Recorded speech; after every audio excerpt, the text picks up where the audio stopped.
The carriage stopped so suddenly that Elena Whitmore nearly fell from her seat. Outside the window, torches burned along the stone steps of Ashworth Manor, and the air felt colder than it had any right to be in early autumn. She pressed a hand to her chest and tried to steady her breathing, but her heart would not listen. In less than an hour, she would be married to a man she had met only twice in her life. The first time, he had barely looked at her. The second time, he had looked at nothing else, and that had frightened her more. "Miss Whitmore," the driver said, opening the door, "the Duke is waiting." She stepped down onto the gravel path, her gloved hand trembling as she gathered her skirts. Behind her, the family carriage that had brought her here would soon return to Willowbrook, to the crumbling house where her father sat with his head in his hands, buried under debts that had grown too large for shame to matter anymore. She had signed the contract 3 days ago. She had read every line twice. Marriage, immediate, binding.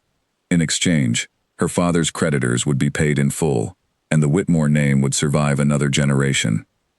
She had told herself it was simply a business matter, a cold arrangement between two families, nothing more. She had told herself many things in the last 3 days, and none of them had made the walk up these steps any easier. The doors of the manor opened before she reached them, and a tall woman in dark gray stood waiting, her expression unreadable. "I am Mrs. Prescott, the housekeeper," the woman said. "You are expected in the West Hall. The ceremony will begin shortly." "Shortly," Elena repeated. Her voice sounded strange to her own ears, thin and far away. "Tonight? I understood the wedding would take place tomorrow morning." "The Duke has changed the arrangement," Mrs. Prescott said, and something in her tone made Elena's stomach tighten. "You will want to hurry. He does not like to be kept waiting." Elena followed her through a corridor, lined with portraits of stern-faced men and women, who all seemed to share the same sharp jaw, the same distant eyes. She wondered which one was his mother, which one his father, and whether any of them had ever smiled in these halls. The manor was beautiful in the way that old, cold things are beautiful, grand, imposing, and utterly without warmth. When they reached the West Hall, a single figure stood near the tall windows, his back to her. Duke Alexander Ashworth did not turn immediately, and Elena had the strange sense that he was giving himself a moment before he had to face what he had arranged. "You came," he said, finally turning. His voice was low, controlled, the voice of a man who rarely raised it because he never needed to. "I signed a contract," Elena said. "I keep my word." Something flickered across his face, not quite a smile, but close enough to unsettle her. He was younger than she had expected, though his eyes carried the weight of someone much older. Dark hair, unusually tall, dressed in black as though he had not bothered to consider that this was meant to be a joyful occasion. "Then let us not waste time," he said. "The priest is waiting." "Tonight," Elena said again, because she needed to hear him confirm it. "I was told the wedding was set for tomorrow." "Plans change," Alexander said simply, and offered no further explanation. She wanted to ask why. She wanted to demand a reason, the way she would have demanded one from anyone else in her life. But something about the stillness in his face told her that questions would not be welcomed. Not tonight, perhaps not ever. So she said nothing, and let him lead her toward the chapel at the end of the hall, where candles burned in tall iron stands, and a priest stood waiting, with a small, worn book in his hands. The ceremony itself took less than 15 minutes. Elena would remember almost none of it afterward. Not the words she spoke, not the ring that slid onto her finger, cool and heavy, not even the moment the priest pronounced them husband and wife. What she would remember was the silence that followed. No cheering, no music, only the sound of candle flames hissing softly in the draught, and the Duke's hand, cold and steady, closing around hers. "Congratulations, Your Grace," the priest said, bowing his head toward Alexander. He did not look at Elena at all. "Thank you, Father Collins," Alexander said. "You may go." The priest left quickly, as though he too understood that lingering here would not be welcome. Mrs. Prescott and the small handful of servants who had witnessed the ceremony filed out after him, leaving Elena alone with her husband, in a chapel that suddenly felt far too large and far too quiet. "That's it then," Elena said, mostly to herself. "We are married." "We are," Alexander agreed. He studied her for a long moment, the way one might study a ledger, searching for an error. You look frightened. I am not frightened, she lied. You should be more honest with your husband, he said, and there was something almost gentle beneath the coldness of the words, though she could not be certain. It will make things easier. Make what things easier? He did not answer right away. Instead, he offered his arm, and after a moment's hesitation, she took it, because there was nothing else to do, and because some part of her still hoped this night would end simply. A quiet supper, an early retirement to separate rooms, a slow beginning to whatever this marriage was meant to become. They walked together to a smaller room near the back of the manor, where a fire burned low, and a table had been set with more food than two people could possibly eat. Alexander pulled out a chair for her, and she sat, grateful for the warmth after the chill of the chapel. You must have questions, he said, taking the seat across from her. Many, Elena admitted, but I doubt you intend to answer them. Ask, and I will decide. She considered him for a moment.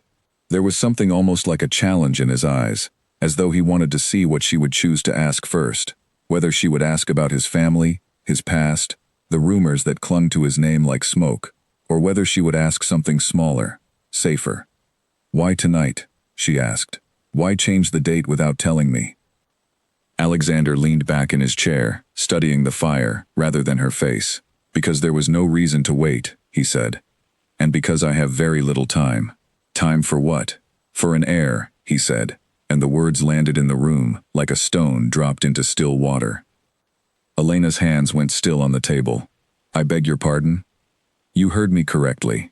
His voice remained even, businesslike, as though he were discussing crop yields or trade routes, rather than the single most intimate demand a husband could make of a wife on their wedding night.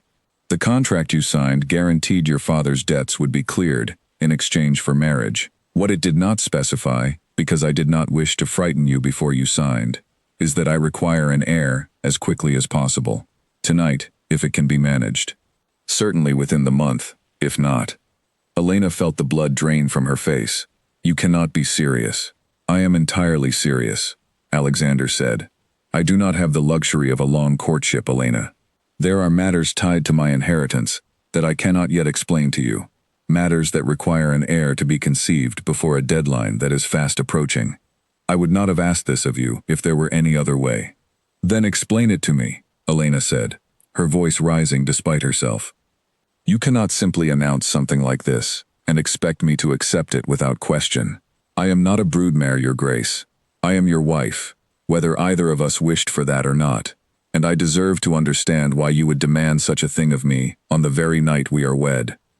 For the first time since she had arrived at Ashworth Manor, something shifted in Alexander's expression. Not anger, but a kind of weariness that made him look, for just a moment, less like a cruel duke, and more like a man carrying a weight too heavy for one person to bear alone. There are things I cannot tell you tonight, he said quietly, not because I do not trust you, but because I do not yet know if I can. My family has enemies, Elena, enemies who would use any information against us. And you are, as of tonight, part of this family, whether you understand its dangers or not. What I can tell you is this. If I do not produce an heir within the time I have been given, everything my family has built, everything the people who depend on this estate rely upon, will be lost.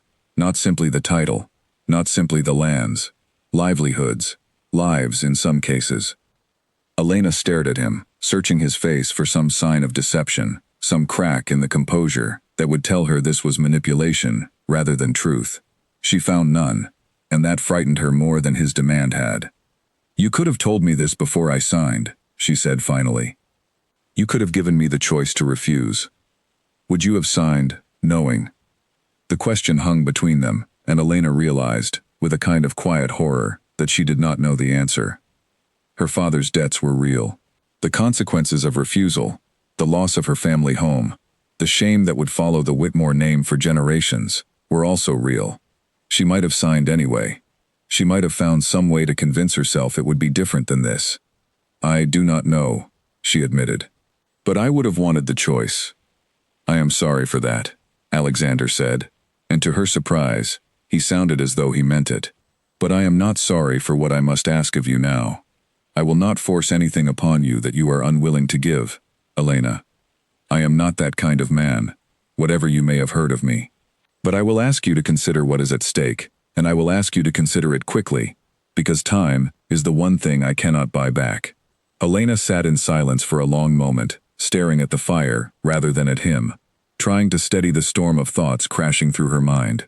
She thought of her father, of the house she had grown up in, of the servants who had raised her and would lose their positions if the Whitmore name collapsed entirely.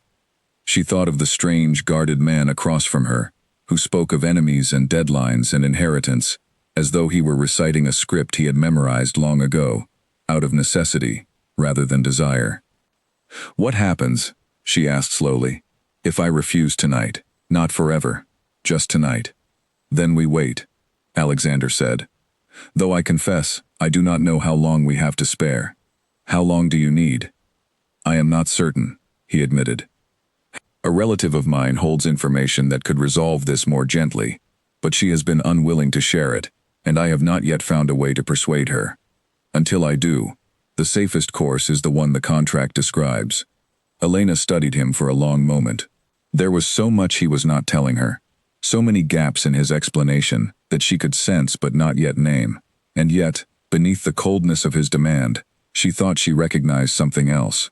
Not cruelty exactly, but fear, carefully hidden beneath years of practice at appearing untouchable.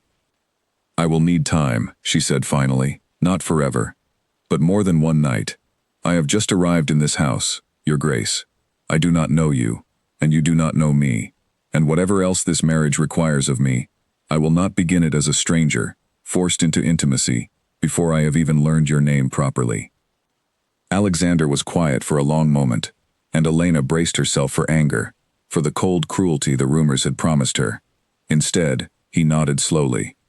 "Alexander," he said, "my name is Alexander. You may use it, if you wish." "Elena," she said, though he already knew it. "I know," he said, and for just a moment, something almost like a smile touched the corner of his mouth. "I will give you the time you ask for, Elena, not because the danger has passed, but because I find I would rather have a wife who trusts me eventually than one who resents me from the very first night. But I ask you to understand, the deadline will come, whether either of us is ready for it or not, and when it does, I will need your help to face it."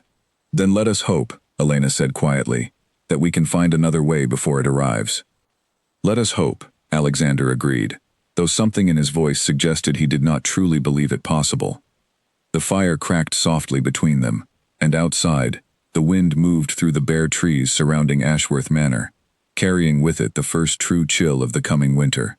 Elena did not know, in that moment, whether she had just won a small victory or simply delayed an inevitable defeat.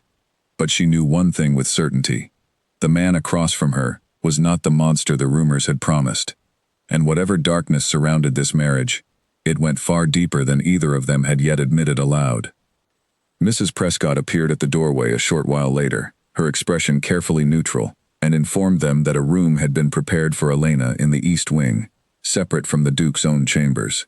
Elena rose from the table, grateful for the reprieve, though she could not shake the feeling that this was only the first of many difficult nights to come.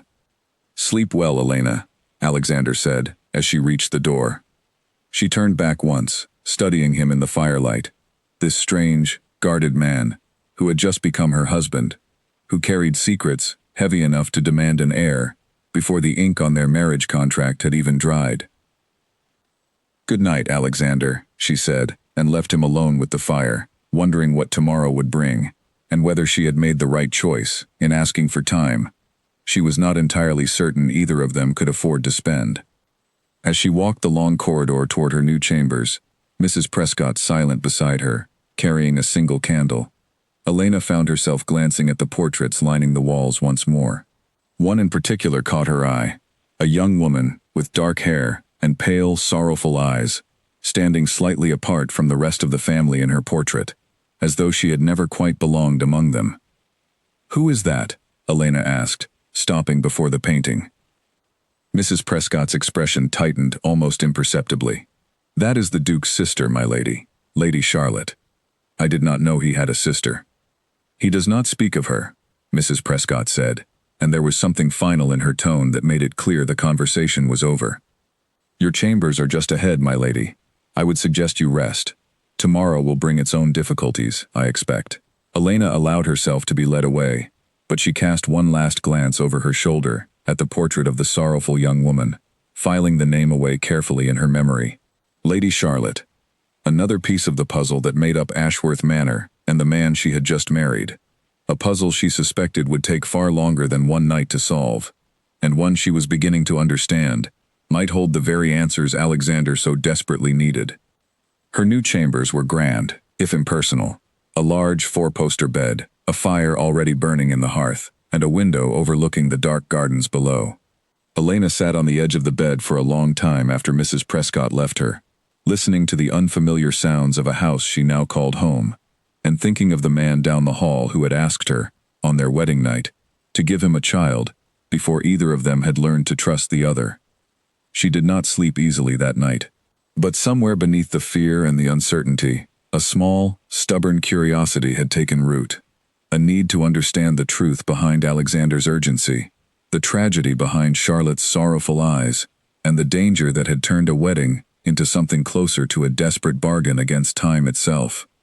Whatever secrets Ashworth Manor held, Elena Whitmore intended to uncover them, one careful step at a time.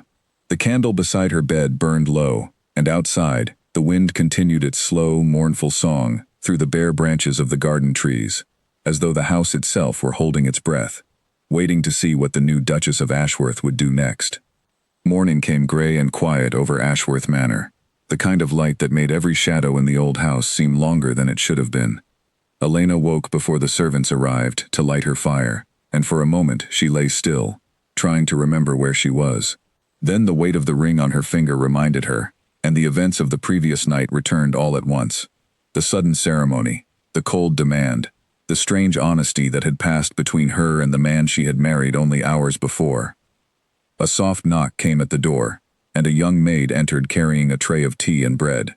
She was perhaps 16, with red hair pulled back tightly, and eyes that darted nervously toward Elena before dropping to the floor.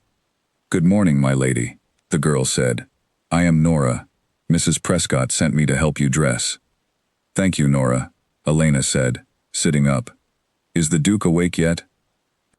"He rose before dawn, my lady. He always does." Nora hesitated, then added, almost in a whisper, "He does not sleep much, if the other staff are to be believed." "Why not?" Nora's eyes widened slightly, as though she had said more than she intended. "I could not say, my lady. It is not my place to speculate on His Grace's habits." Elena let the matter drop, though she filed the small detail away, with the others she had gathered the night before. The sorrowful portrait of Lady Charlotte, the urgency in Alexander's voice, the enemies he had mentioned but refused to name. Ashworth Manor, she was quickly learning, was a house built on carefully guarded silences, and she suspected that unraveling those silences would require patience she had not yet tested. She dressed simply, choosing a dark blue gown that Nora assured her was appropriate for meeting the household staff, and made her way downstairs to the breakfast room, where she found Alexander already seated, a stack of papers before him, and a cup of untouched tea growing cold at his elbow. "You look rested," he said without looking up. "I slept very little," Elena admitted, taking the seat across from him. "There is a great deal to consider." "There is," he agreed, finally setting down his papers. "I have arranged for you to meet the staff properly this morning, and afterward, if you are willing, I would like to show you the estate. It would be useful for you to understand what exactly is at stake in the matter I described to you last night." "I would like that," Elena said, and found, to her surprise, that she meant it. The morning passed in a blur of introductions. The cook, a stern but kind woman named Mrs. Faraday, the steward, a quiet man called Mr. Bell who managed the estate's accounts with the precision of a clockmaker, a handful of maids and footmen whose names Elena tried her best to commit to memory, though she suspected it would take weeks before she recognized every face in the household.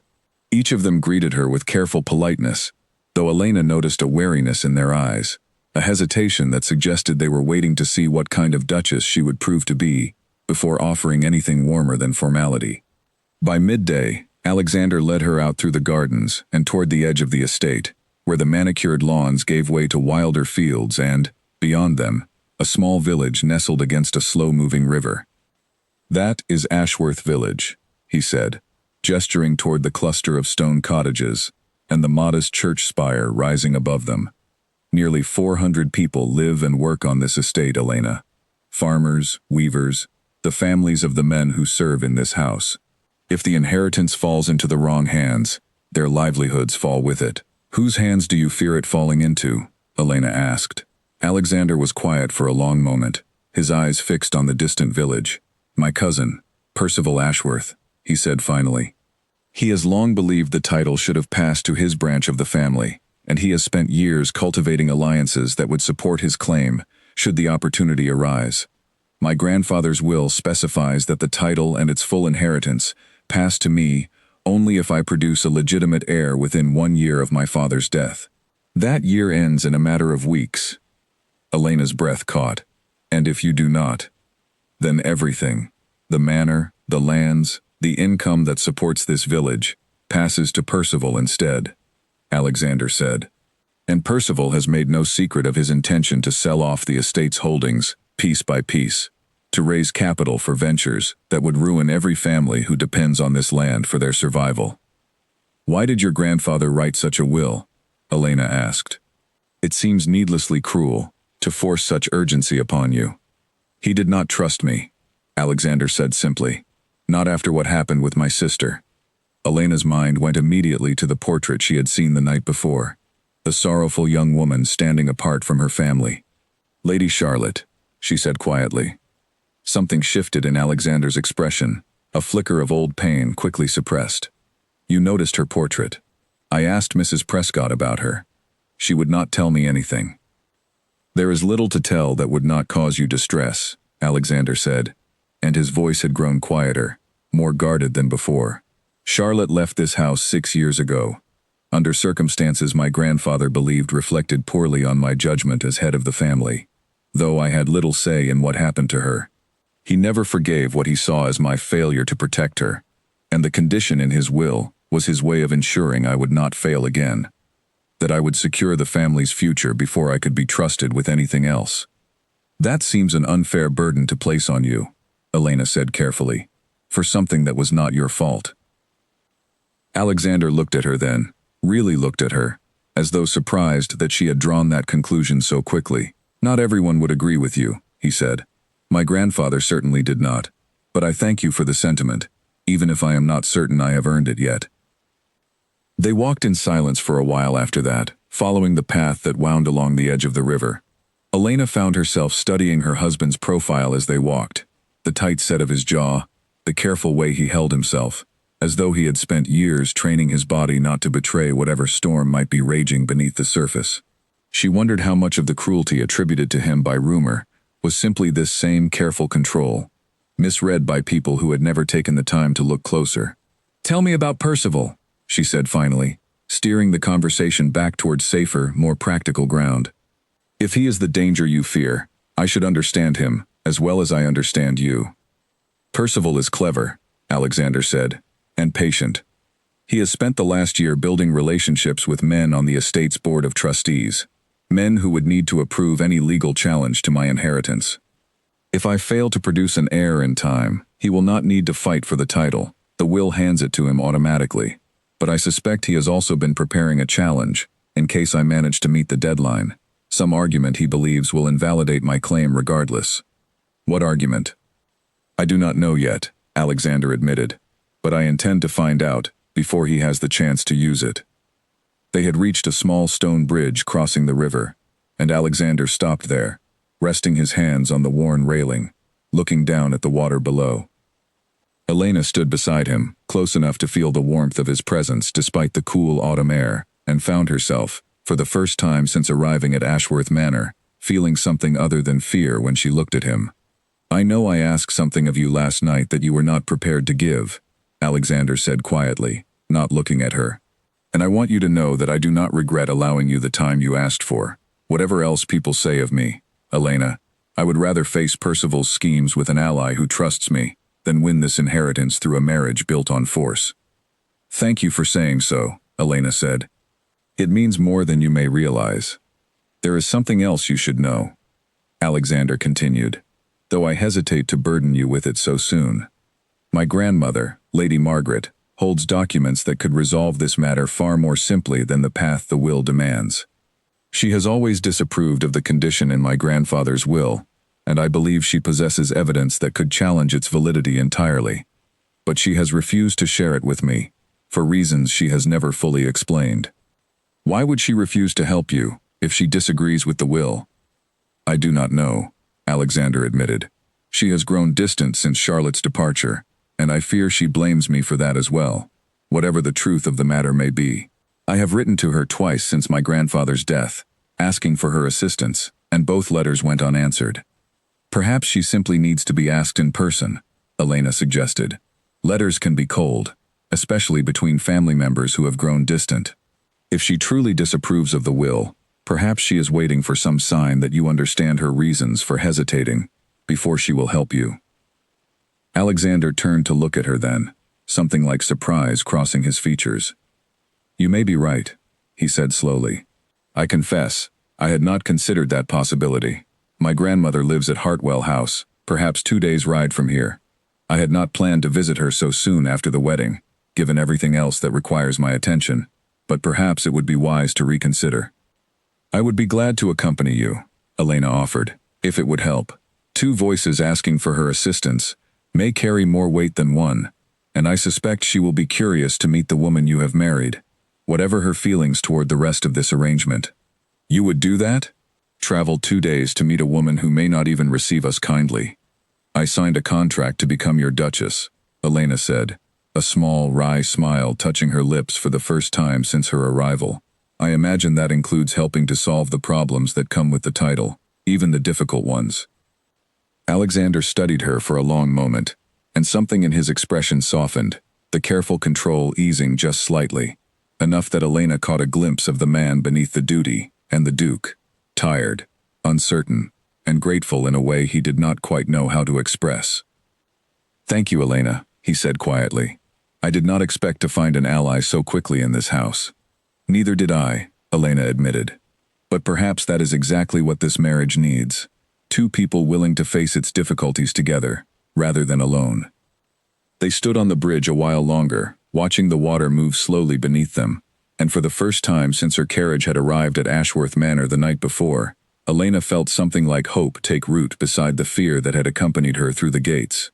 Whatever darkness surrounded this marriage, Percival's ambitions, the grandmother's silence, the sorrow behind Charlotte's portrait, she was beginning to believe that she and Alexander might face it together, and that belief, however fragile, felt like the first true foundation of a marriage that had begun as nothing more than a desperate bargain against time. As they turned to walk back toward the manor, neither of them noticed the figure watching from the tree line at the edge of the estate, a man on horseback, dressed in fine traveling clothes, who observed the Duke and his new Duchess with an expression of careful, calculating interest before turning his horse and disappearing quietly down the road that led toward the county seat, where Percival Ashworth's townhouse waited, and where news of this unexpected alliance would soon find its way into hands that had been waiting patiently for any sign of weakness in the Ashworth line.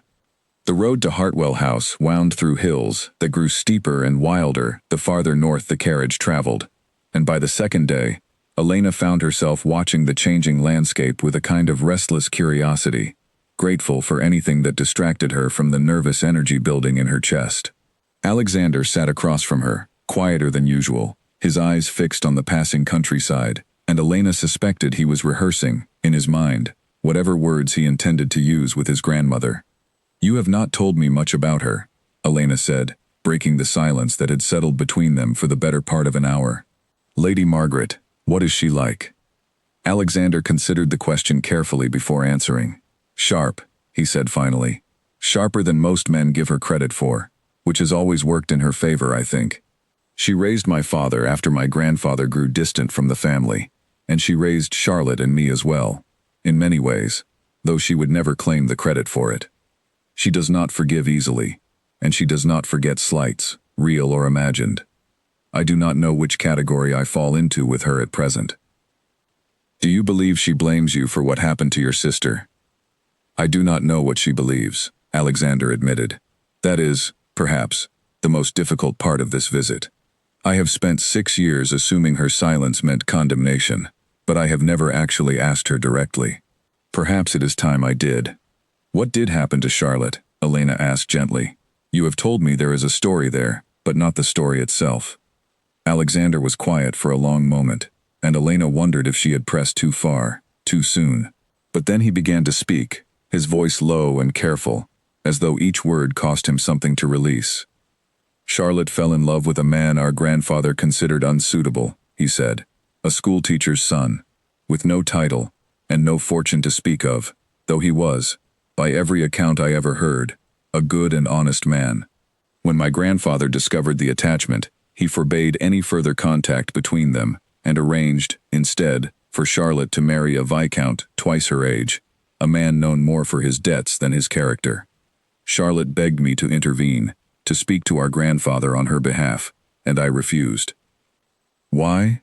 Because I believed, at the time, that our grandfather knew better than either of us what was best for the family, Alexander said, his voice tightening with old regret.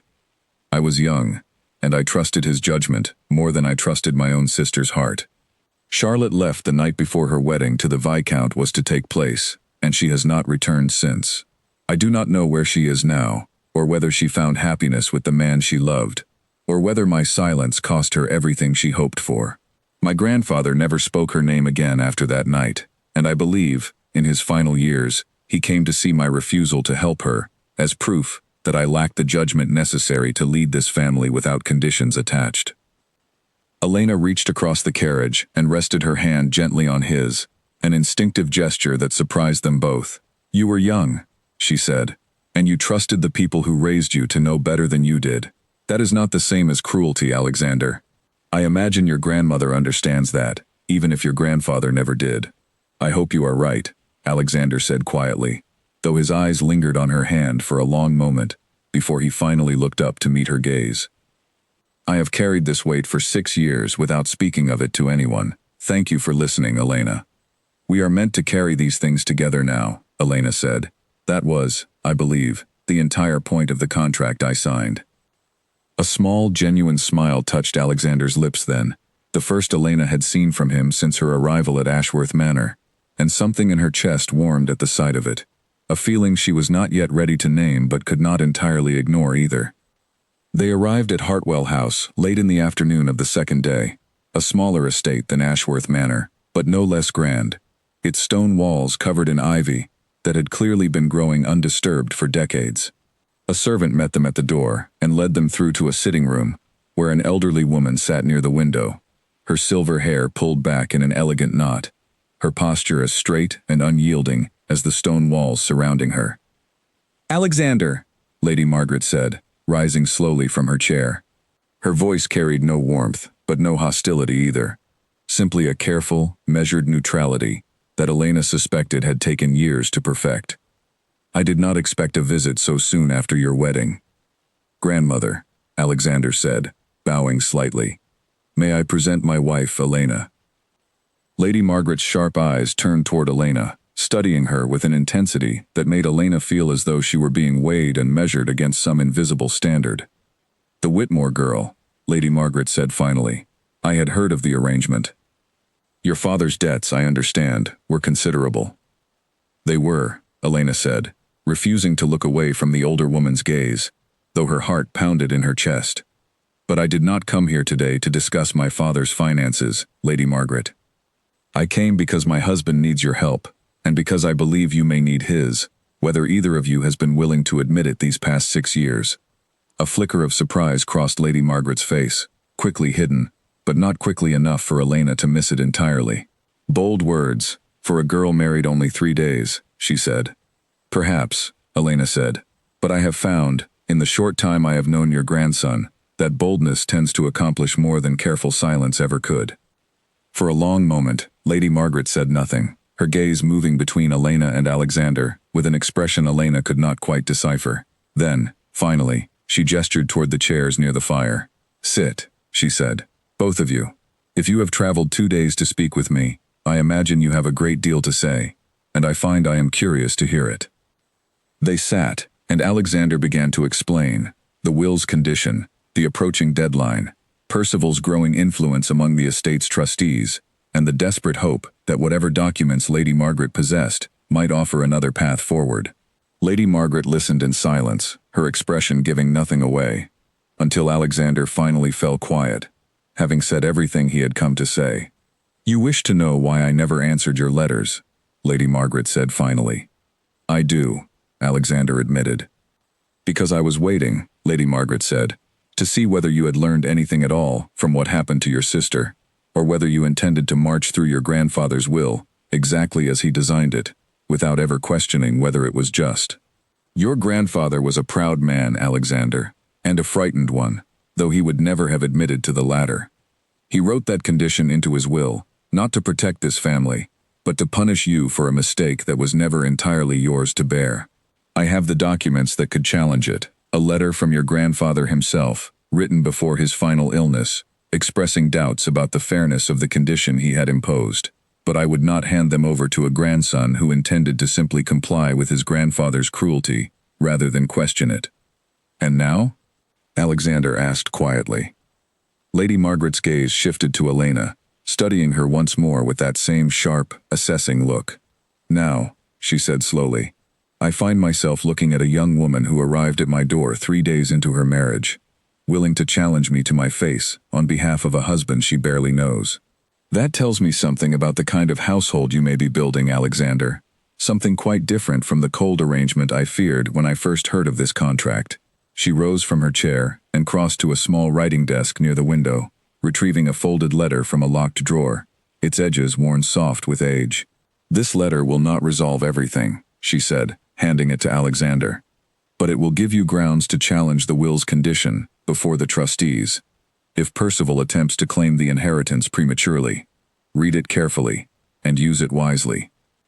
Alexander took the letter with hands that trembled slightly, and Elena watched as he unfolded it, his eyes scanning the lines with an intensity that suggested he was searching for something more than legal language, searching perhaps for some final word of forgiveness from a grandfather who had died before offering it directly. "Thank you, grandmother," he said finally, his voice thick with an emotion Elena had not yet heard from him. "I do not know how to repay this." "Repay it by being the kind of duke your sister deserved to have protecting her," Lady Margaret said, her voice softening for the first time since their arrival. "And by treating this marriage as something more than the transaction it began as. I have watched enough contracts destroy the people bound by them. Alexander, do not let this one do the same to you and your duchess." Elena felt Alexander's eyes turn toward her then, and something passed between them. An understanding, perhaps, or simply the first fragile beginnings of a trust neither of them had expected to find so quickly. "I do not intend to let that happen," Alexander said quietly, and Elena believed him. They stayed at Hartwell House through the evening, sharing a quiet supper with Lady Margaret, who spoke, for the first time in years according to Alexander, of Charlotte, small memories, fragments of a childhood that had once been happy, before the weight of the family's expectations had torn it apart. Elena listened carefully, filing away every detail, sensing that somewhere in these fragments lay a thread that might one day lead to Charlotte herself, wherever she had gone. As they prepared to depart the following morning, Lady Margaret took Elena's hands in her own, her grip surprisingly strong for a woman of her age. "Watch over him," she said quietly, so that only Elena could hear. "He carries more guilt than any man his age should have to bear, and he will not ask for help even when he needs it most. Be the one who offers it anyway." "I will," Elena promised, and meant it with a certainty that surprised her. The carriage ride back to Ashworth Manor felt different than the journey north had been, lighter, somehow, despite the weight of the letter now tucked safely in Alexander's coat, despite the knowledge that Percival's schemes still loomed ahead of them, unresolved.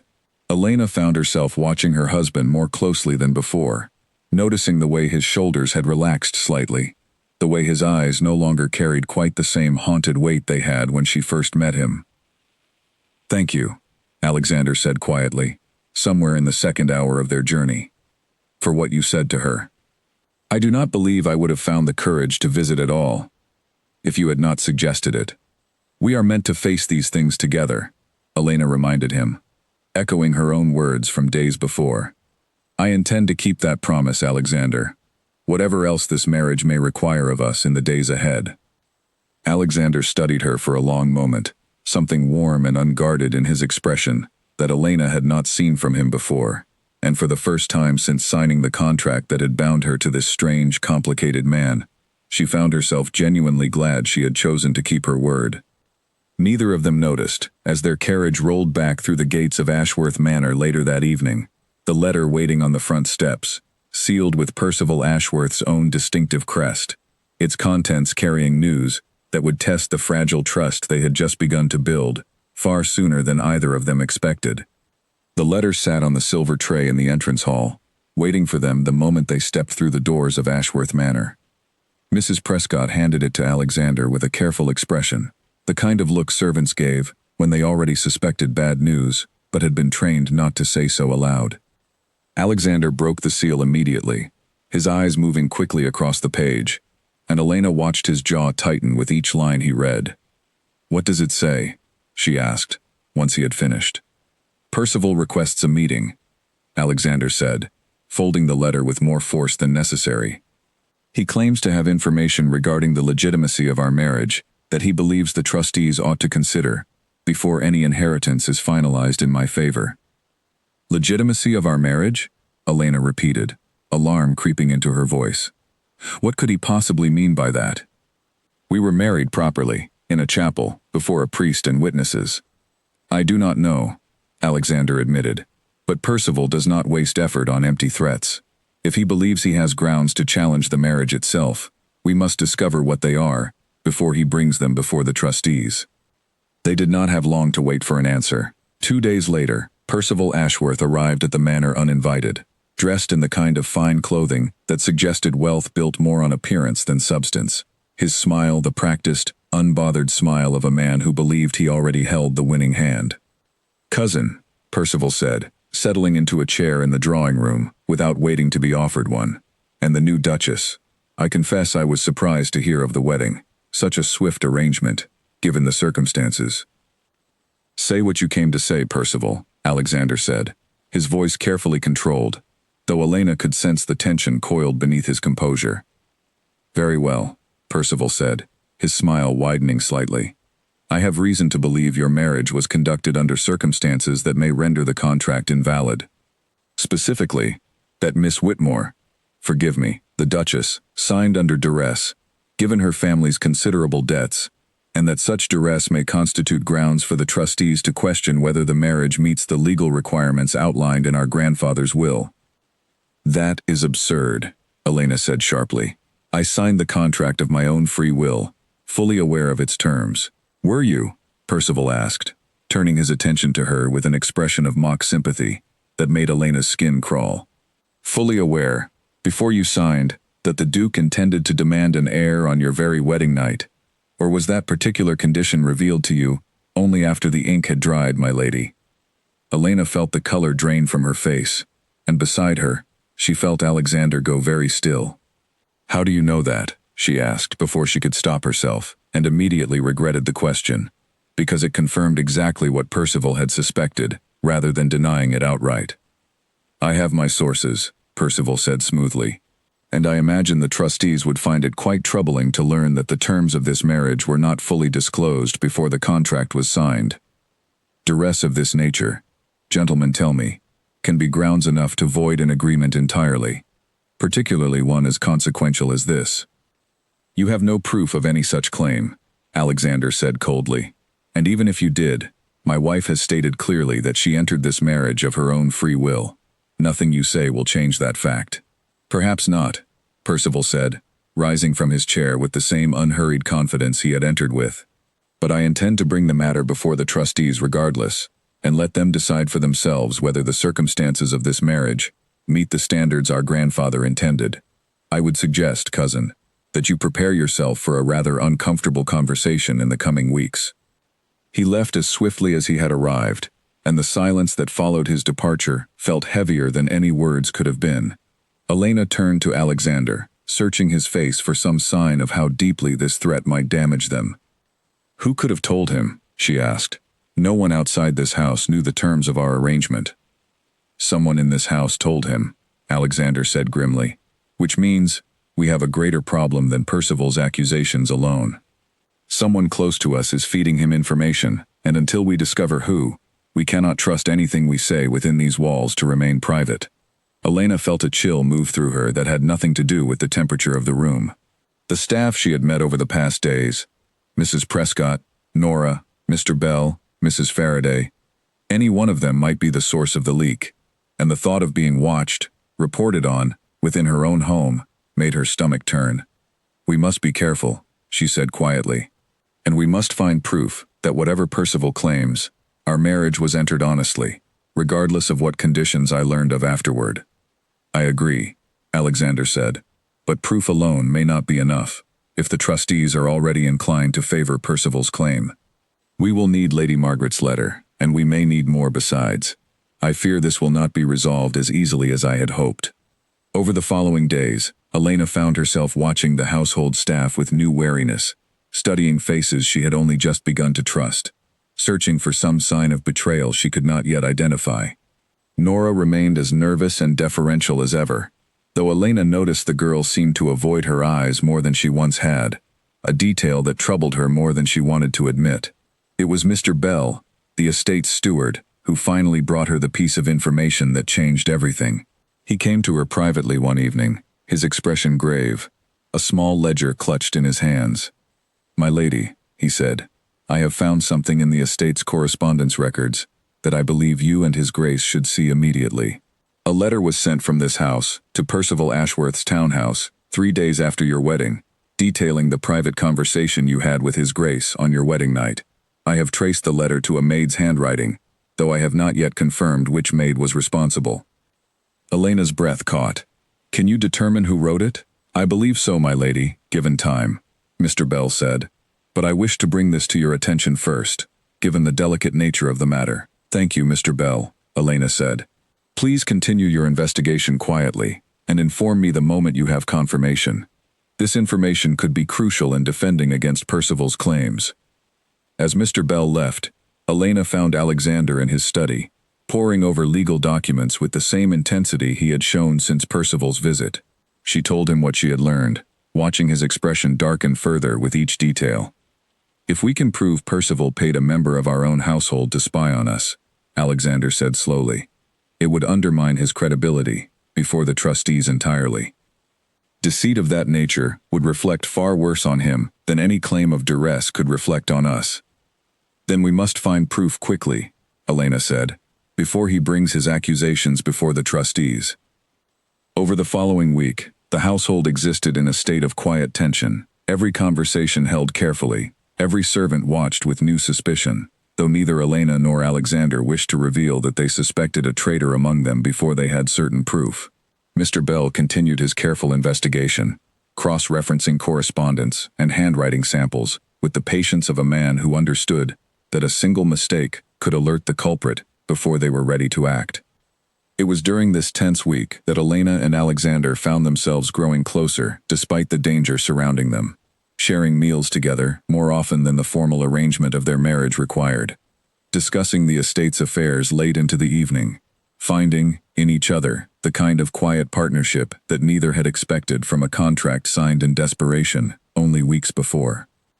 "I did not expect this," Alexander admitted one evening, as they sat together in his study, the fire casting long shadows across the room. "When I signed the terms of our arrangement, I imagined a marriage of convenience, nothing more. I did not imagine finding someone I could trust with matters as delicate as these." "Neither did I," Elena said honestly. "But I find myself glad of it, regardless of how it came to be." Alexander reached across the small space between their chairs and took her hand, his grip gentle but sure, and Elena did not pull away. "Whatever Percival intends," he said quietly, "I promise you, Elena, I will not let it destroy what we have begun to build here."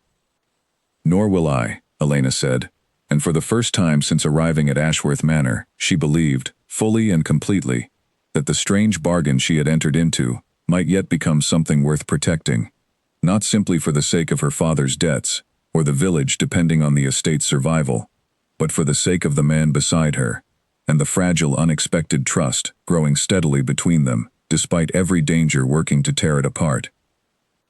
Neither of them yet knew that the traitor within their household was closer to the heart of their private conversations than either had dared to suspect, and that the coming weeks would test not only the legitimacy of their marriage before the trustees, but the very trust they had only just begun to build between themselves.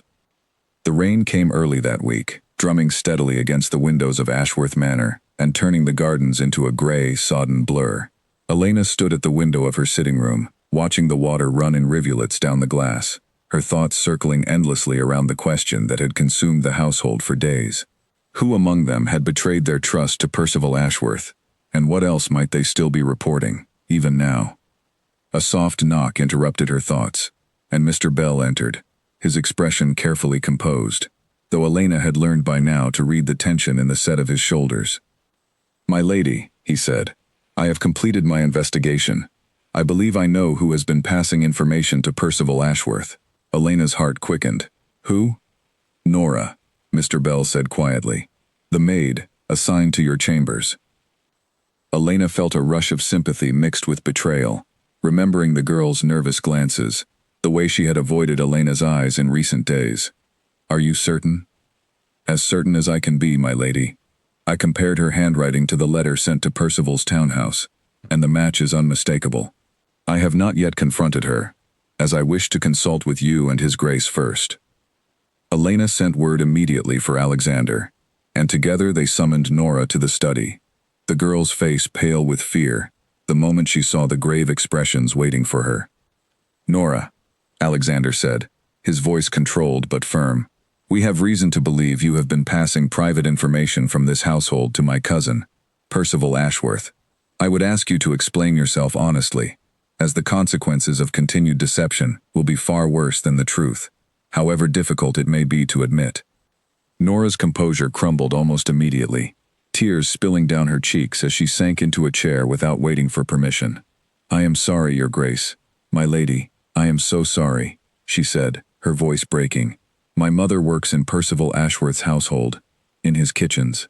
He threatened to have her dismissed, without reference, unless I agreed to report anything I overheard here. My mother is ill, Your Grace, and if she loses her position, we will have nowhere else to turn. I did not want to betray your trust, but I did not know what else to do." Elena felt her anger soften into something closer to sorrow as she listened to the girl's explanation. She had suspected greed, or perhaps loyalty to some rival family, but the truth was simpler and sadder than either. A young woman caught between two households, forced to choose between betraying one or condemning her own mother to poverty and illness without support. "Why did you not come to us?" Alexander asked, his voice gentler now than it had been moments before. "We might have found another solution, had we known the danger you and your mother faced." "I was frightened, Your Grace," Nora admitted. "Percival Ashworth made it very clear what would happen to my family if I did not cooperate, and I did not believe anyone in this house would care enough about a maid's mother to intervene on our behalf." Elena knelt beside the girl's chair, taking her trembling hands in her own. "You were wrong to think that, Nora," she said gently. "But I understand why fear led you to believe it. We will help your mother, and in exchange, I ask only that you tell us everything you have reported to Percival, so that we may understand exactly what he knows and prepare accordingly." Over the following hour, Nora recounted every detail she had passed along: the conversation about the heir, fragments of discussions about the will's condition, small observations about the growing warmth between Elena and Alexander that Percival had seemed particularly interested in tracking. By the time she finished, Elena understood the full extent of what Percival knew, and more importantly, what he did not. "He does not know about Lady Margaret's letter," Alexander said, once Nora had been dismissed to rest, with assurances that her position and her mother's safety would both be protected. "That, at least, gives us an advantage he does not anticipate. We should also consider offering Nora's mother a position here, at Ashworth Manor," Elena suggested. "It would remove Percival's leverage entirely and demonstrate to the rest of the household that loyalty to this family will be rewarded, rather than punished for circumstances beyond anyone's control." "A wise suggestion," Alexander agreed. "I will make the arrangements immediately." With Nora's betrayal understood and resolved, Elena and Alexander turned their attention to the more pressing matter of Percival's claim before the trustees. Lady Margaret's letter offered proof that their grandfather himself had doubted the fairness of the will's condition, but Alexander worried it might not be enough to fully counter Percival's accusation of duress. "We need something more," Alexander said, pacing the length of his study late one evening as Elena watched from her chair near the fire. "Some evidence that speaks directly to the honesty of our marriage, something the trustees cannot easily dismiss." "Perhaps," Elena said slowly, an idea forming as she spoke. "The evidence they need is simply the truth, spoken plainly, without pretense. I could testify before the trustees myself, Alexander. I could explain exactly what happened on our wedding night, and let them judge for themselves whether duress played any part in my decision to remain in this marriage." Alexander stopped his pacing, studying her with an expression of surprise and something like admiration. "You would do that? Speak before the trustees directly, knowing how they may judge you for the intimacy of the details?" "I signed a contract to become your Duchess," Elena said, echoing words she had spoken to him weeks before. "I do not intend to let Percival's schemes unravel what we have built, simply because the truth feels uncomfortable to share." "If honesty is our best defense, then I will offer it freely, and trust the trustees to recognize the difference between duress and difficult circumstances honestly faced." "You continue to surprise me, Elena," Alexander said quietly, crossing the room to stand before her chair. "I do not believe I deserve the loyalty you have shown me these past weeks, given how our marriage began." "Perhaps you do not yet believe you deserve it," Elena said, rising to meet his gaze directly. "But I have come to know you well enough these past weeks to disagree entirely. You are not the cruel duke the rumors described, Alexander. You are a man who has carried too much guilt and too much responsibility for far too long, and I intend to help you carry it, whatever the trustees decide." Alexander reached up, gently brushing a strand of hair from her face, his hand lingering against her cheek longer than necessary. "I find myself grateful, more than I can properly express, that fate brought you to Ashworth Manor," he said quietly. "Whatever happens with the trustees, Elena, I want you to know that this marriage has become far more than the contract we signed. It has become something I intend to protect and cherish for as long as we both shall live."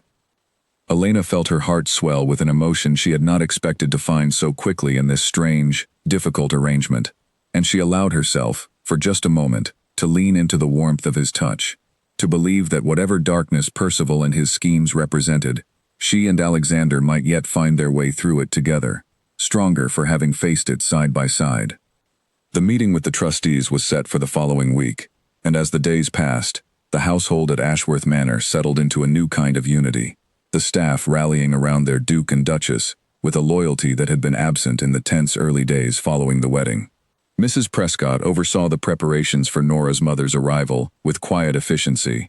Mr. Bell continued his careful review of the estate's legal standing, and Mrs. Faraday sent up increasingly elaborate meals, as though good food alone might fortify the household against the challenges still to come. Elena spent the evenings before the trustees' meeting, preparing her testimony carefully, rehearsing the words she intended to speak, determined to present the truth of her marriage with a clarity and honesty that would leave no room for Percival's accusations to take root. Alexander, in turn, reviewed Lady Margaret's letter alongside the estate's legal counsel, building the strongest possible case for his inheritance, despite the condition his grandfather had imposed. On the night before the meeting, Elena found herself unable to sleep, her mind circling the possibilities of what the trustees might decide, and the consequences that would follow either outcome. She rose from her bed and made her way to Alexander's study, finding him still awake, his desk covered in papers, his expression drawn with exhaustion and worry. "You should rest," Elena said softly, entering the room. "Tomorrow will require all the strength either of us can muster." "I cannot rest," Alexander admitted, looking up at her with an expression more vulnerable than she had yet seen from him. "Too much depends on tomorrow's outcome, Elena. Not simply my inheritance, but the future of everyone who depends on this estate for their survival. And I confess, selfishly, I fear losing what we have only just begun to build together, should Percival's schemes somehow prevail." Elena crossed the room and knelt beside his chair, taking his hands in hers. "Whatever the trustees decide tomorrow," she said firmly, I will remain beside you, Alexander. This marriage is no longer simply a contract to me. It has become a partnership I intend to honor, regardless of what challenges Percival brings against us. We will face tomorrow together, and whatever comes after, we will face that together as well. Alexander pulled her gently into an embrace, and for a long moment, they simply held each other in the quiet study, the fire burning low, the rain still tapping softly against the windows outside. Whatever tomorrow held, Elena realized, she no longer feared facing it, not while she had Alexander beside her, and the strange, unexpected marriage that had grown, against all odds, into something worth protecting with everything she had. The trustees' hall stood in the center of the county seat, an imposing stone building where matters of inheritance, land disputes, and family conflicts had been settled for generations. Elena had never entered its doors before, and as she climbed the wide steps beside Alexander on the morning of the hearing, she felt the full weight of what awaited them within. 5 trustees sat behind a long table at the front of the chamber, elderly men whose expressions gave away nothing of their private opinions. Percival sat to one side of the room, dressed in his finest clothes, a confident smile fixed upon his face, as though the outcome had already been decided in his favor. Alexander and Elena took their seats across from him, and the head trustee, a stern man named Lord Hastings, called the proceedings to order. "We are gathered today," Lord Hastings began, "to consider a challenge brought by Mr. Percival Ashworth against the legitimacy of the marriage between Duke Alexander Ashworth and Elena Ashworth, formerly Whitmore, as it pertains to the inheritance conditions established in the late Duke's will." Percival rose first, presenting his case with the same smooth confidence he had shown at Ashworth Manor weeks before, describing the circumstances of Elena's family debts, the swiftness of the marriage arrangement, and the demand for an immediate heir that he claimed constituted undue pressure upon a young woman with no real choice but to comply. When he finished, Lord Hastings turned to Alexander. "Your Grace, how do you respond to these claims?" Alexander rose, his composure steady, despite the tension Elena could sense beneath his careful control. "My cousin's claims misrepresent the nature of my marriage," he said. "I do not deny that the circumstances were difficult, or that the timeline was accelerated by conditions in my grandfather's will. But my wife entered this marriage with full knowledge of its terms, and has remained within it, not out of coercion, but out of genuine partnership. I would ask that she be permitted to speak for herself on this matter, as she has requested." The trustees conferred briefly before granting permission, and Elena rose, her heart pounding but her voice steady as she began to speak. "I will not pretend the circumstances of my marriage were simple," she said, addressing the trustees directly. "I signed a contract to relieve my father's debts, and I learned, only after the ceremony, of the urgency surrounding my husband's need for an heir.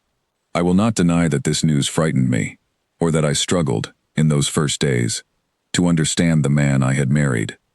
She paused, glancing briefly at Alexander before continuing. "But what I found, in the weeks since, was not a cruel man seeking to force compliance from an unwilling wife. I found a man burdened by guilt over his sister's departure, desperate to protect 400 people whose livelihoods depend on this estate, and willing, when I asked for time to understand him, before deciding anything further, to grant that time without hesitation or anger. I have chosen, freely and repeatedly, to remain in this marriage, not because a contract binds me to it, but because I have come to respect and care for the man I married. If that constitutes duress, my lords, then I would ask what freedom truly means for any woman navigating the difficult circumstances life sometimes presents." The chamber fell silent as Elena finished speaking, and she could see, in the expressions of several trustees, a shift in their consideration of the matter. Lord Hastings studied her for a long moment, before turning to Percival. "Mr. Ashworth, do you have evidence beyond the circumstantial timeline of this marriage to support your claim of duress?" Percival hesitated, clearly unprepared for Elena's testimony to carry the weight it had. "The timeline alone speaks to the pressure involved," he said, though his confidence had noticeably diminished. "I believe," Alexander said, stepping forward and producing Lady Margaret's letter, "that this document may shed further light on the matter. My grandmother, Lady Margaret Ashworth, held reservations about the fairness of the condition in my grandfather's will, long before this marriage took place. This letter, written by my grandfather himself before his death, expresses doubts about the wisdom of the condition he imposed. Doubts that suggest the urgency surrounding my marriage stemmed from his own uncertain judgment, rather than any deliberate cruelty on my part toward my wife. The trustees examined the letter carefully, passing it between them, their expressions growing increasingly thoughtful as they read the late Duke's own words, questioning the fairness of the condition he had established. Lord Hastings finally set the letter down and turned to address the chamber. "This letter raises significant questions about the validity of the condition itself," he said, "separate from the matter of the marriage's legitimacy.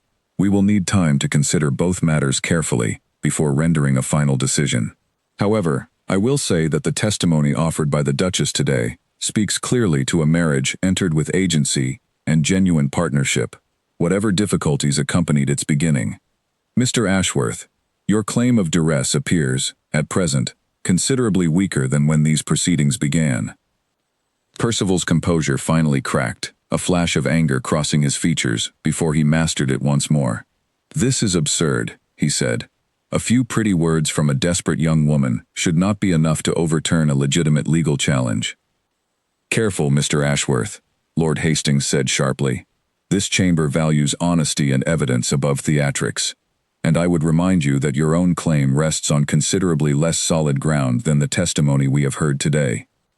The trustees announced they would reconvene in 1 week to render their final decision, giving both sides time to prepare any additional evidence they wished to present. As the chamber emptied, Percival approached Alexander and Elena briefly, his earlier confidence replaced by something colder and more dangerous. "This is not finished," he said quietly, so only they could hear. "I have other resources at my disposal, cousin, and I do not intend to let this inheritance slip away simply because your wife gave a moving speech." "Do your worst, Percival," Alexander said calmly. "I no longer fear what you might attempt, now that Elena and I face it together." Percival's jaw tightened, and without another word, he turned and left the chamber, his footsteps echoing sharply against the stone floor. The carriage ride back to Ashworth Manor felt lighter than any journey Elena had taken since her arrival. Despite the uncertainty still hanging over the trustees' final decision, Alexander reached for her hand as the carriage rolled along the familiar road, his grip warm and grateful. "You were remarkable today," he said quietly.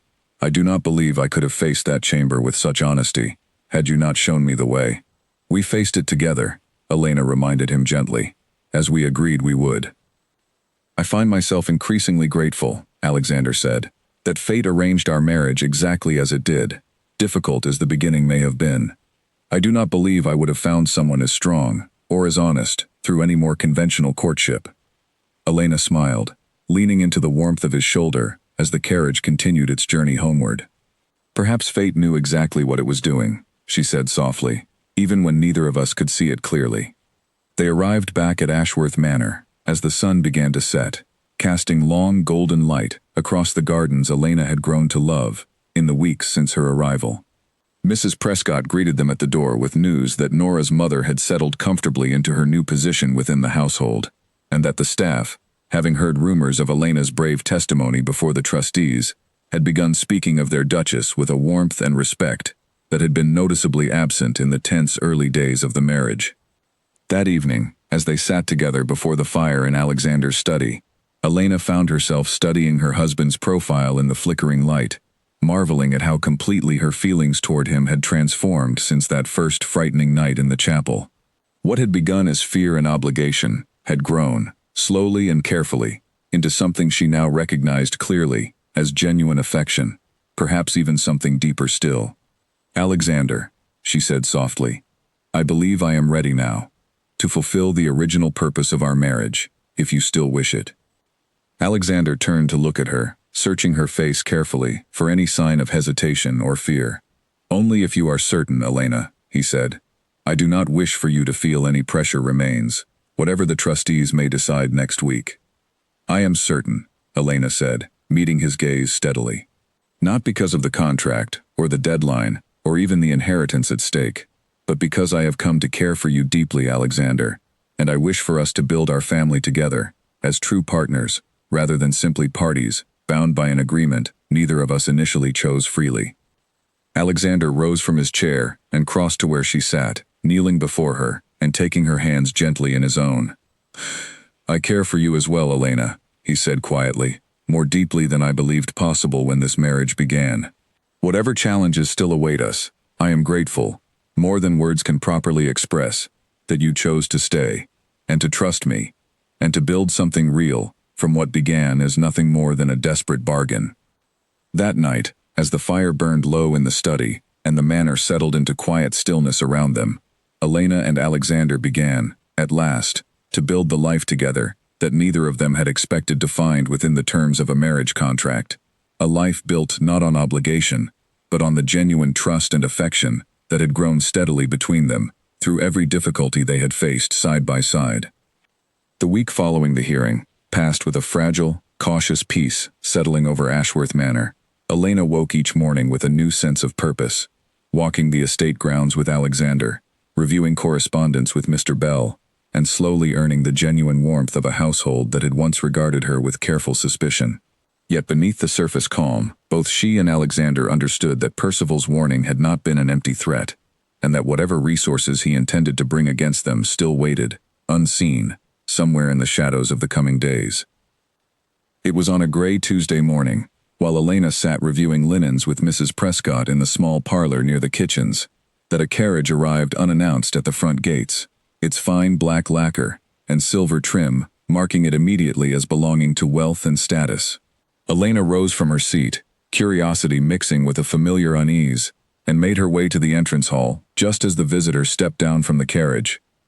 She was beautiful in the practiced, deliberate way of women, who had spent their entire lives being told their beauty was their greatest asset. Golden hair, arranged in elaborate curls, a gown of deep emerald silk that suggested considerable expense, and eyes that swept over Elena with a coolness that bordered on contempt the moment they landed on her. "You must be the new Duchess," the woman said, her voice smooth and faintly mocking. "I confess I did not believe the rumors when I first heard them. Alexander, married, and so quickly." "Forgive me," Elena said, "but I do not believe we have been introduced."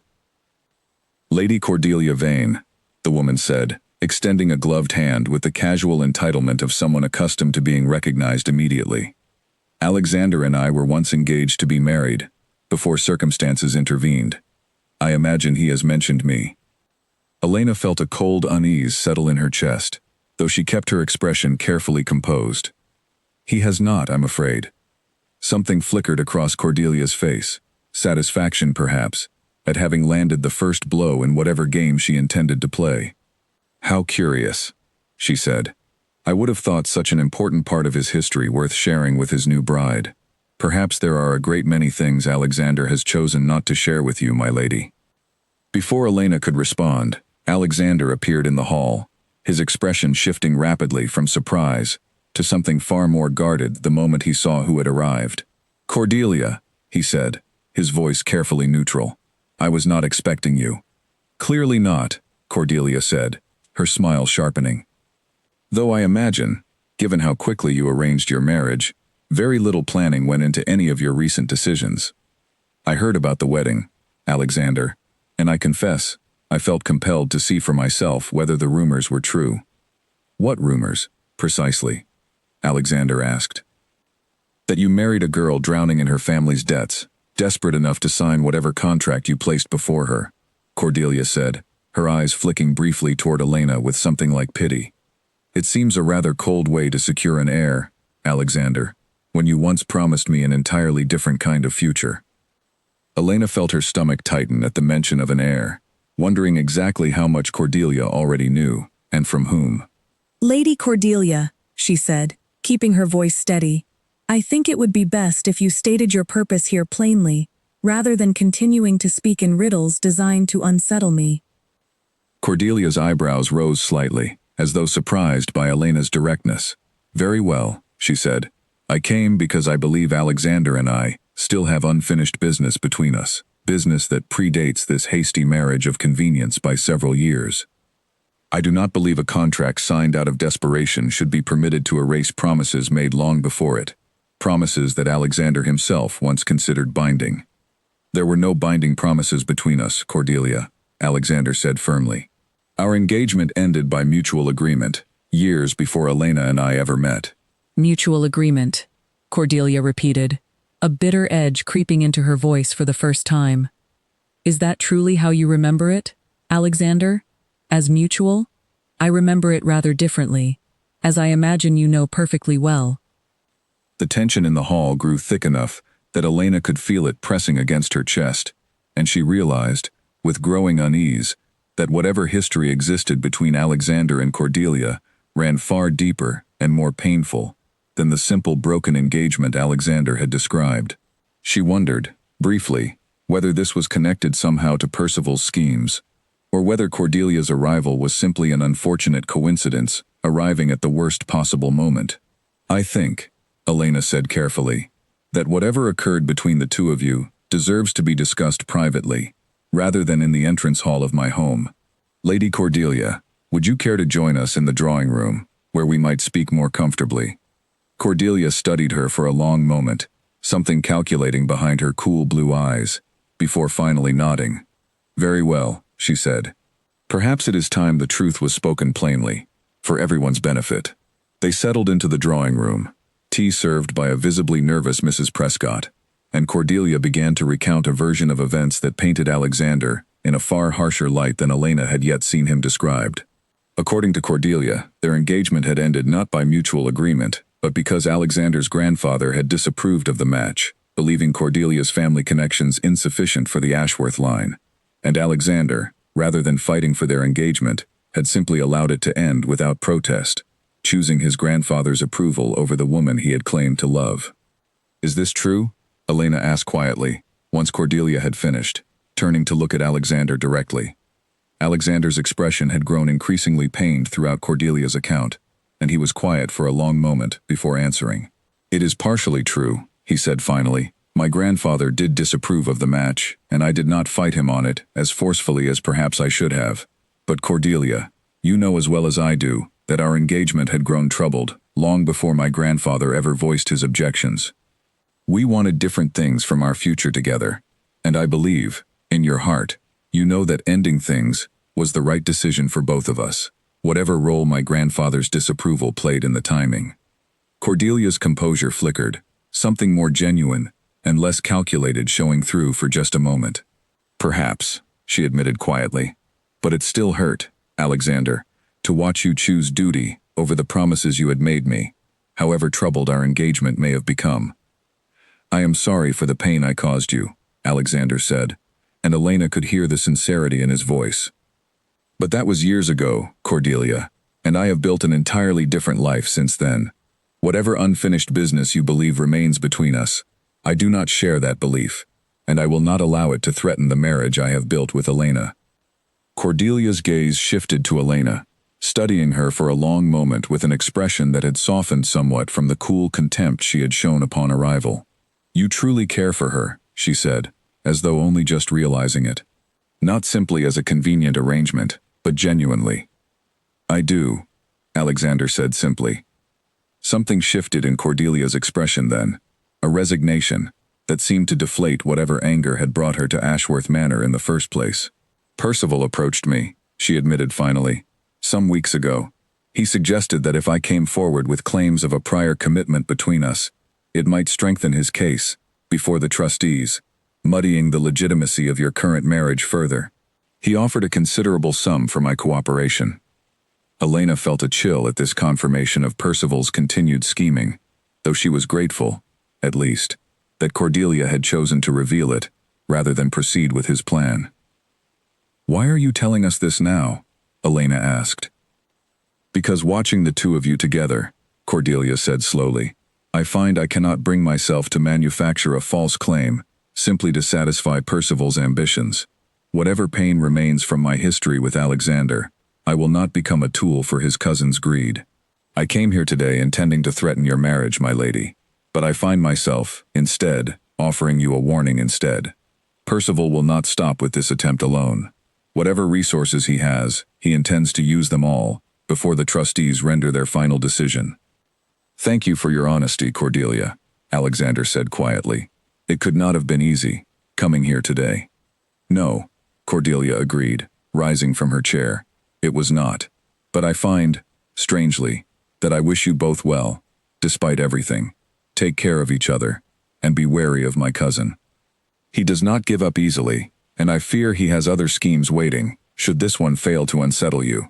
After Cordelia's carriage disappeared down the long drive, Elena turned to Alexander, studying his troubled expression carefully. "There is still more to fear then," she said. "Whatever Percival intends next." "I fear so," Alexander admitted, "but I am grateful, at least, that Cordelia chose honesty over Percival's bribery. It suggests his resources may be thinner than he wishes us to believe. If he must rely on old grievances and broken engagements to manufacture doubt against us."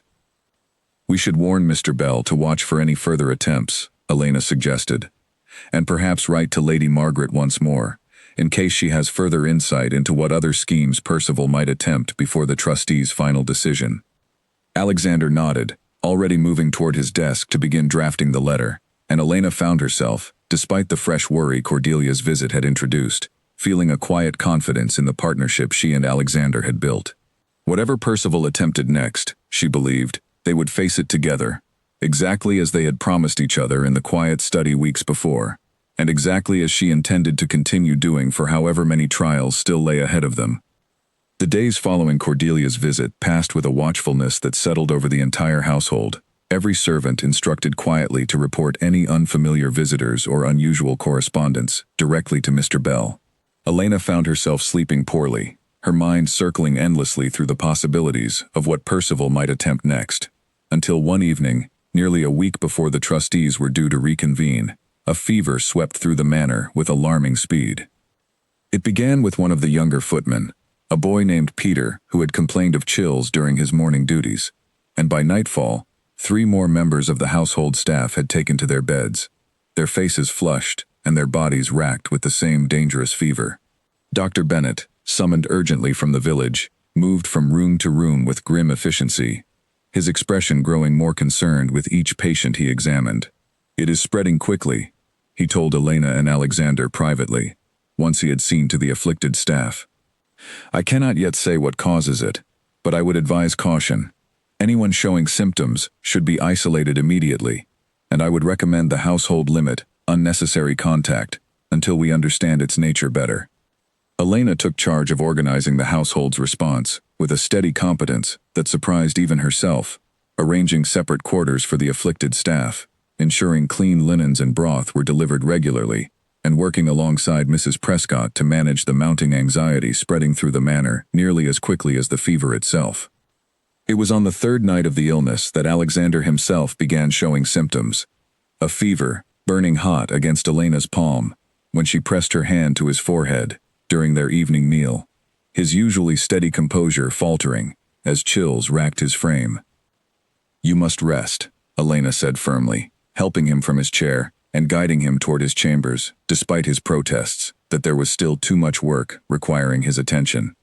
"The estate will survive without your oversight for a few days, Alexander. It will not survive at all if you collapse from exhaustion and fever combined." Over the following days, Elena barely left Alexander's side, sitting beside his bed through long nights, as his fever rose and fell, pressing cool cloths to his forehead, coaxing him to drink the broths Mrs. Faraday prepared, and watching with growing fear as his condition seemed, for a time, to worsen rather than improve. "Elena," Alexander murmured one night, his eyes glassy with fever, his hand reaching weakly for hers.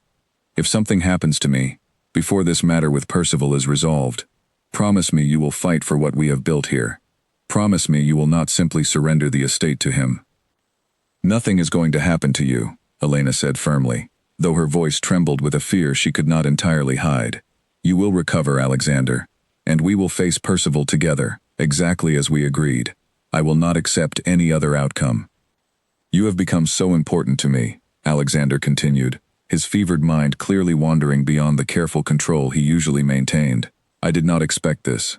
When I signed that contract seeking simply an heir to satisfy my grandfather's cruel condition, I did not expect to find someone I could not imagine living without." Elena felt tears sting her eyes at his words, spoken with a rawness that his usual careful composure would never have permitted. "I feel the same, Alexander," she said softly, pressing a gentle kiss to his fevered forehead. You must recover, so that we may build the future we have only just begun to imagine together." Dr. Bennett visited daily, his expression growing more encouraged as the days passed, until finally, on the 5th day, Alexander's fever broke in the early hours of the morning, leaving him weak but lucid, his eyes finding Elena's with a clarity that had been absent during the worst of his illness.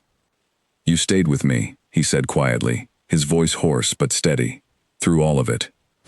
"Of course I did," Elena said, relief flooding through her at the sight of his improved color, the steadiness returning to his gaze. "I told you, Alexander, we face these things together."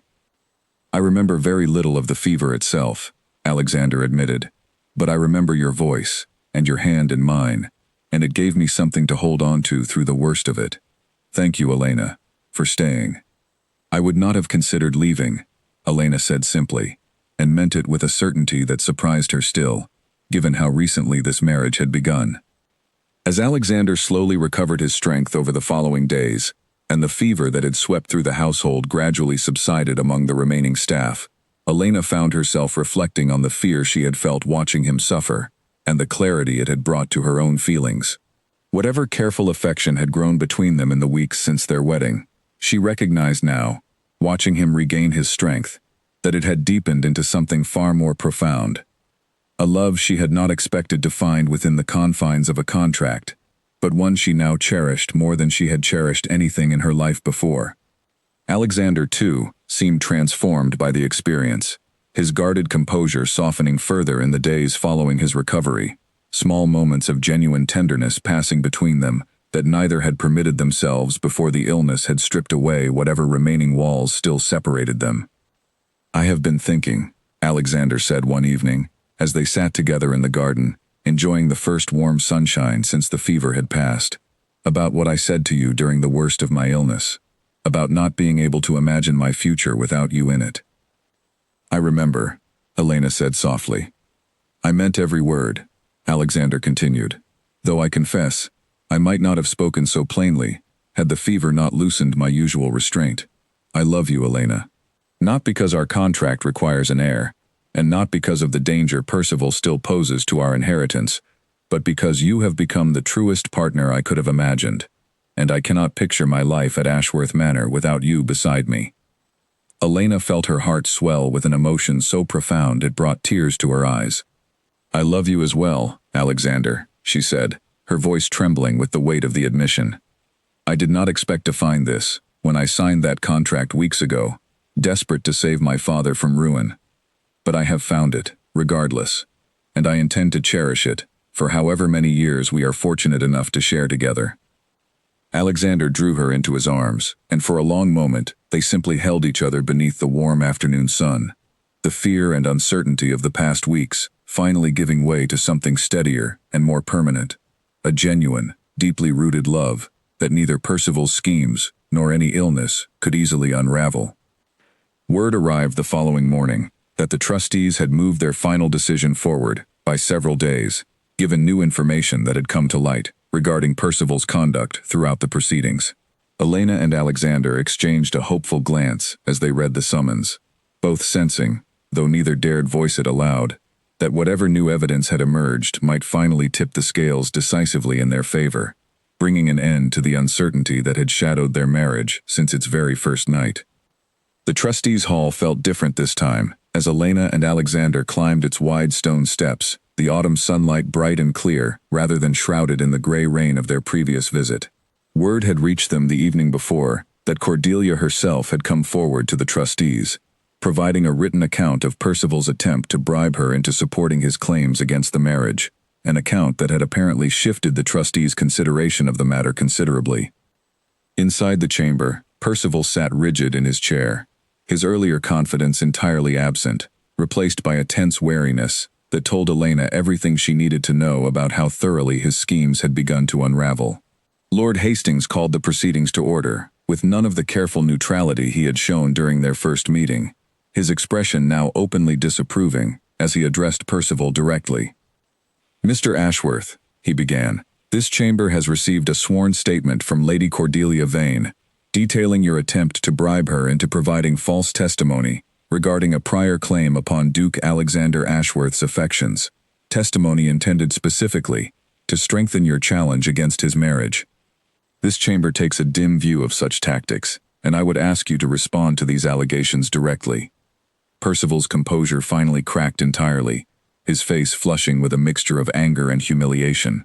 "Lady Vane misrepresents our conversation," he said, though his voice carried none of the smooth confidence it had held during previous proceedings.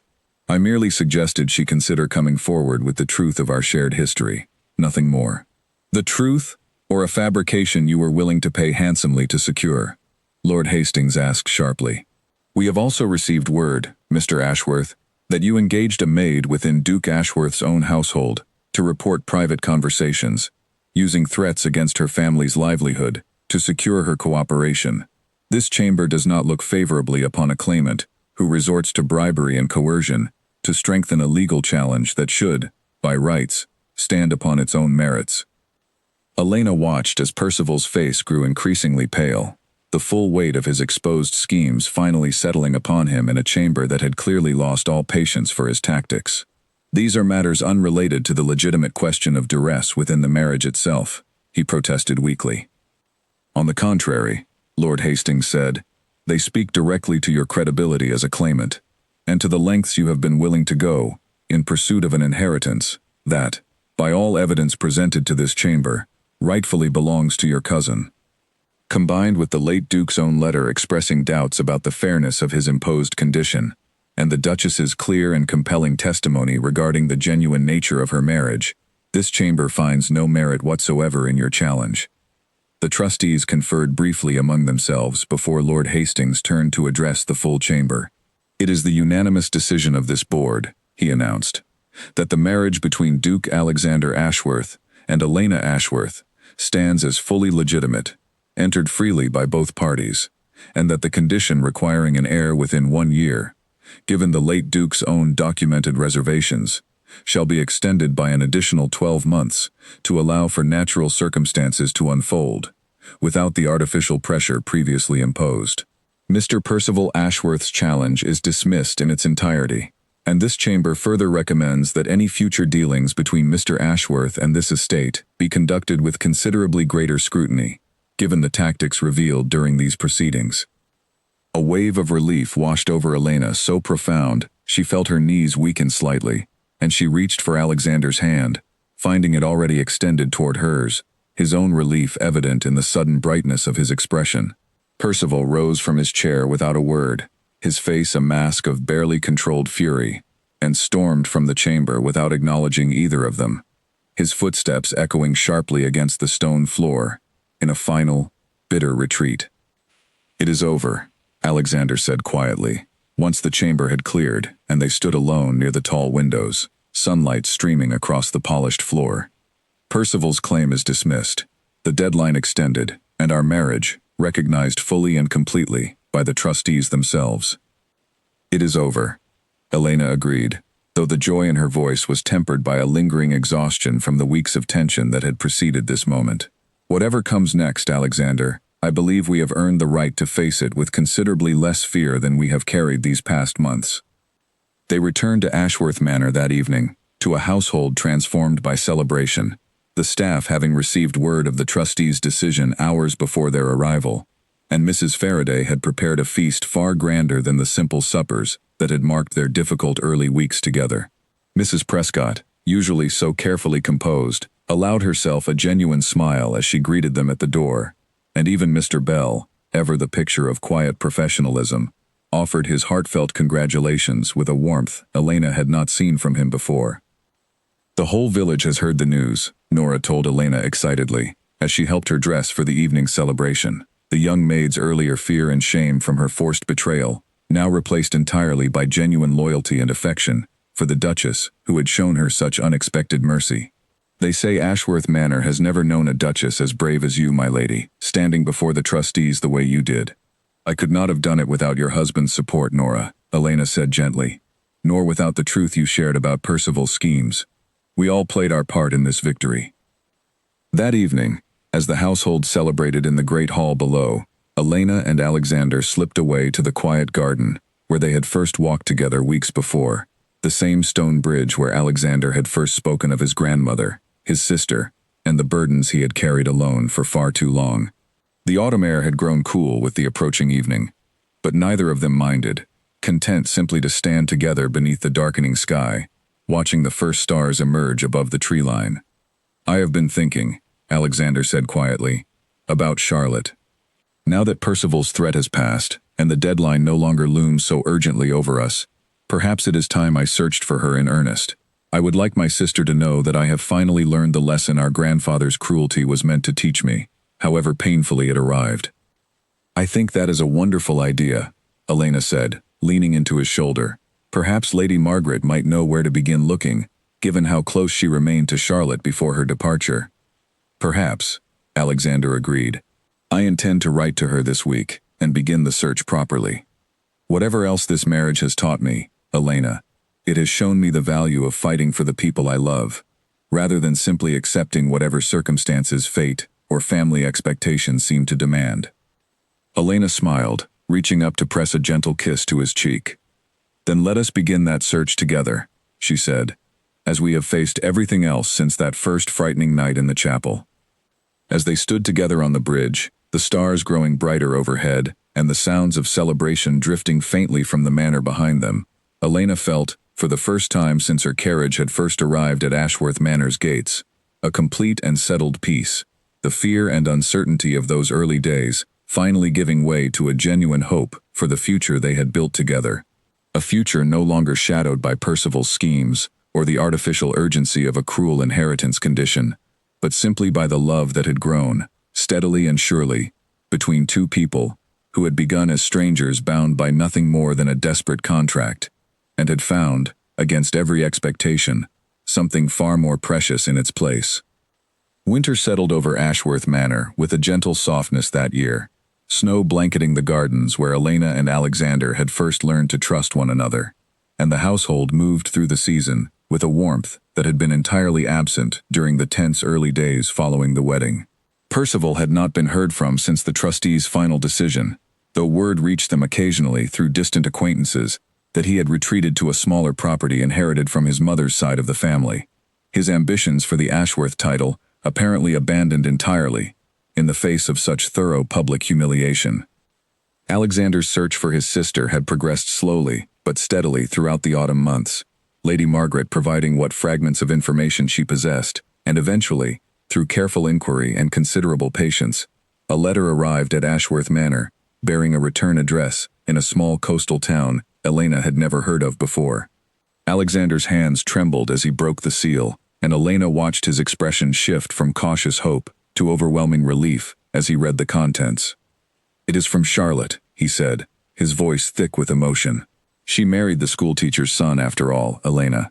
They settled near the coast, and she writes that she has been happy, truly happy, these past 6 years, despite everything our grandfather did to try to prevent it."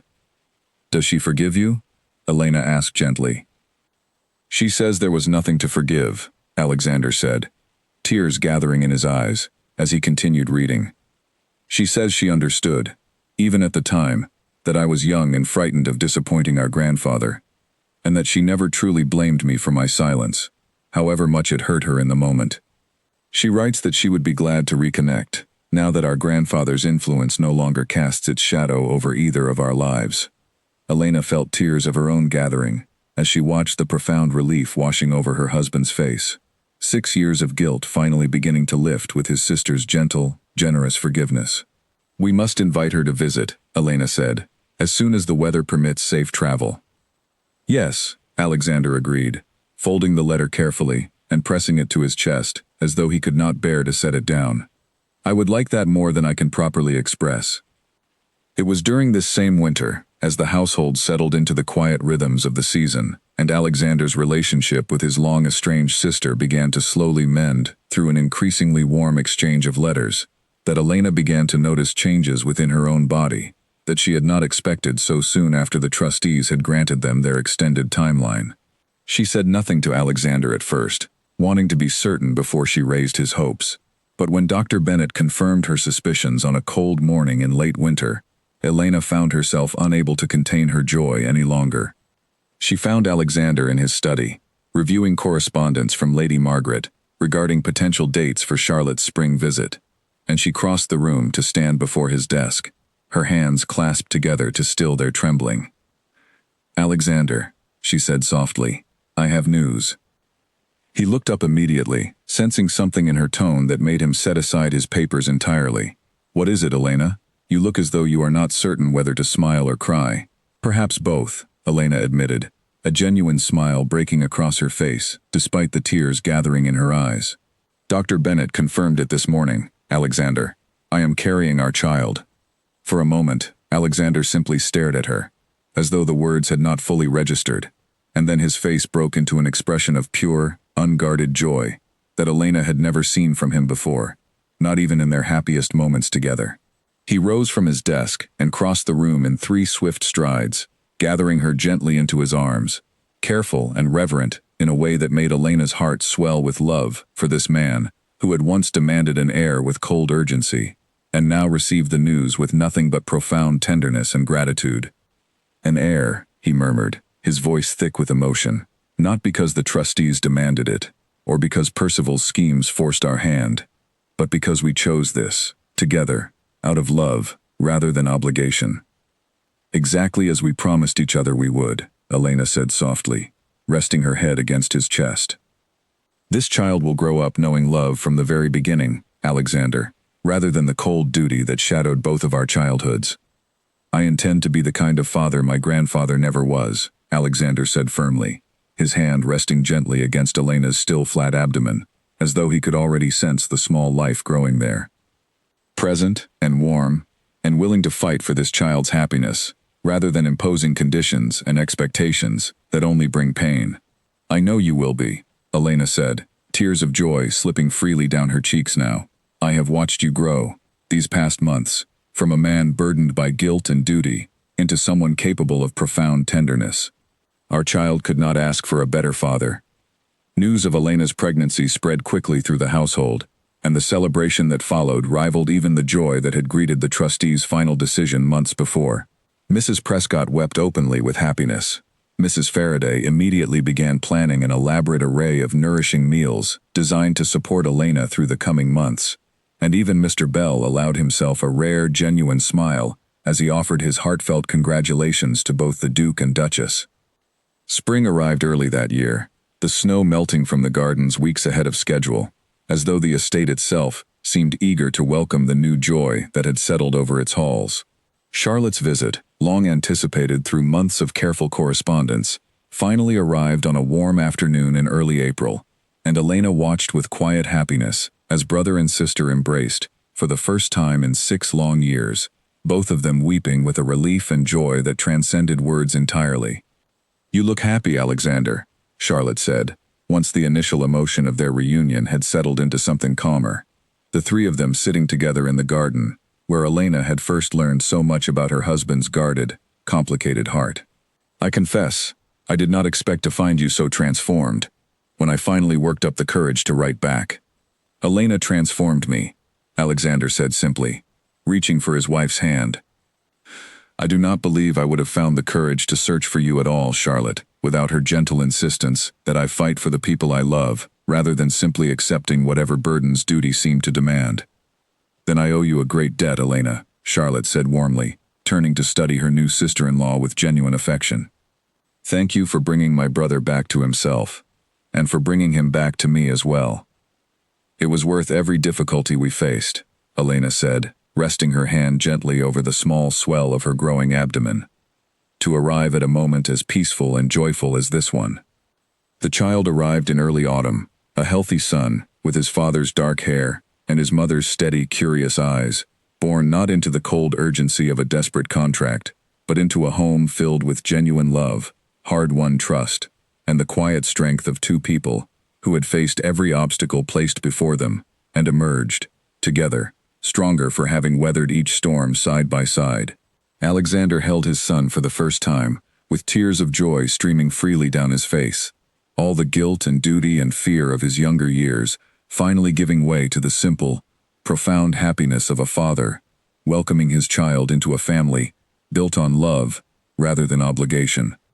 "What began as a contract," Elena said softly, watching her husband cradle their newborn son beside the fire that had witnessed so much of their difficult, remarkable journey together, has become the truest partnership I could have imagined. And it will only continue to grow, Alexander said, looking up to meet her gaze with an expression of profound love and gratitude.